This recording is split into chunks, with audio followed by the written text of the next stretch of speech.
The Immortal John Hancock here, and today I'm going to be discussing Super Nintendo. I've been doing recently a series on good and cheap video games because I know there's fellow collectors out there still wanting to find a good deal on games, and you can find them. You just have to look a little bit, and today I have chosen 10 games on the Super Nintendo that won't break the bank that are still fun to play today.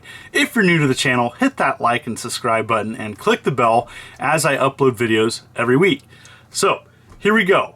I'm going to go ahead and start, and I'm going to pick Super Star Wars to begin. Now, Super Star Wars is part of a trilogy that was released on Super Nintendo back in the day. The second and third games are a little bit better. It's great to start with the first one though. This is a great side-scrolling platform game, far from perfect, fairly challenging. I actually enjoyed kind of the deviations from the original movie. There's a lot of enemies and things in here that are not in the movie, and so if you are a big Star Wars fan and you haven't played this is a good one to go back and play. I love myself some fighting games, and actually Killer Instinct is a good pick and fairly affordable still on the Super Nintendo. Now, there's other games on Super Nintendo you can probably still get as well, you know, Street Fighters or a Mortal Kombat game, but I actually like Killer Instinct. It was kind of exclusive to the Super Nintendo. It has great sound, great gameplay. I still found myself enjoying this. I played a lot of this with my roommate back in the day, and so look no further than Killer Instinct for a great fighting game.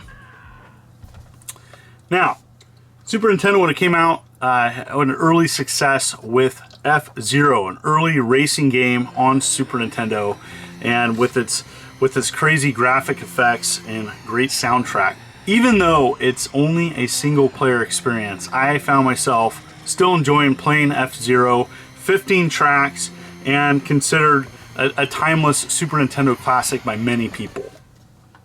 They need to make another one of these, by the way.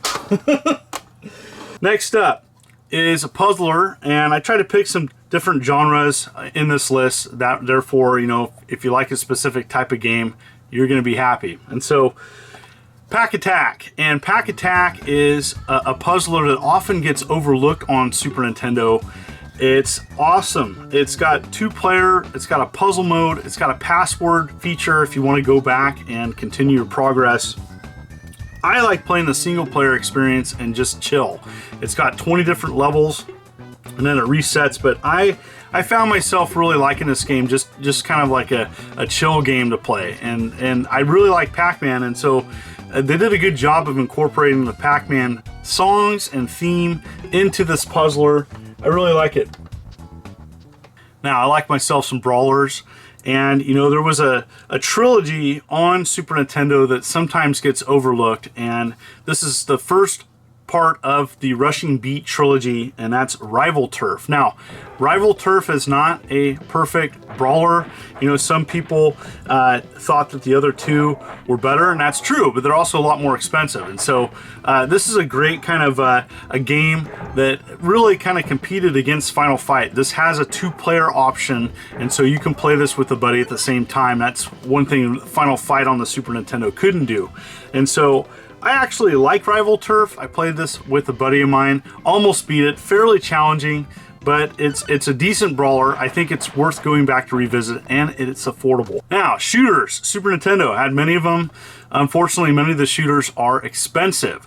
One of the more inexpensive shooters that I feel is decent is Super R-Type. Now, it is far from perfect game. It has some slowdown. It's very challenging. However, it does have unlimited continues. I like that about this shooter. The levels are long. The graphics are awesome. It's got great sound. And so it does have some punishing gameplay. If you die, even against a boss, you have to go back to the start of the level. But once you play this over and over again and you figure out the patterns, you will get better at it. And I actually think it's a really decent shooter on the Super Nintendo. Affordable. Now, sports games. There was like a third of the library of Super Nintendo was a sports title. And I thought about this. I thought about what is just a good sports title. With football season coming up, I gotta go with Madden 94. Madden, to me, the Madden 94 is where Super Nintendo got it right. It had better gameplay than the previous versions. I thought 93 was a little clunky. Now, it has the team names in this one. It doesn't have the player names, but it has the numbers. And so definitely I feel that Madden 94 is the Super Nintendo of choice, especially very affordable now as well. There's instant replay. You can play a whole season. There's all sorts of awesome bells and whistles in this version of classic Madden. So Madden 94 is definitely what I recommend as a pickup and cheap. An arcade experience that's decent on Super Nintendo, and that's Super Off-Road. And so this is just a great little simple racing game. It's got a killer soundtrack. It is 2-player only, but I feel that it is a good version of this timeless arcade classic. And so I had a lot of fun playing this. Pretty much it's a racing game. You can upgrade your vehicle in between stages. And the AI is a little bit cheap in this game, but I found myself enjoying this game and playing it quite a bit. This next pick is something that some people may disagree with, and that is okay. Now, inexpensive RPGs, there are a few on the Super Nintendo, and actually I am gonna be picking Final Fantasy Mystic Quest. Now, if you're looking for a hardcore Final Fantasy game or a hardcore RPG, this is not for you. If you're looking for an entry into an old school RPG game, this is your choice. It takes about 10 hours to beat. It's got simplistic gameplay. You're not going to be exploring an overmap in this game. It's all kind of spelled out for you. And so this game does hold your hand quite a bit. So if you're not wanting a game like that, this is not for you. However, if you're looking for something for your kids, something to play with your kids, this is a good pick. You know, I actually think this is a great, intro to the RPG genre, and I actually think it's a decent game. Some people will disagree, but it's inexpensive, and I think it's a decent RPG to start with. If you like that, then you're gonna like some other things. Now, if you don't like Final Fantasy Mystic Quest, then I recommend a game such as like Lagoon. Lagoon might be another early, inexpensive game for you to check out. Last pick is something I talked a little bit about on my Joust video, and that's Williams Arcade Greatest Hits. And so 5 arcade classics all on one cart: Joust, Defender, Defender 2, Robotron 2084, and SinStar. And so there is a lot to like on this cart. It's an awesome arcade multi-cart, and I think it does a great job on the Super Nintendo.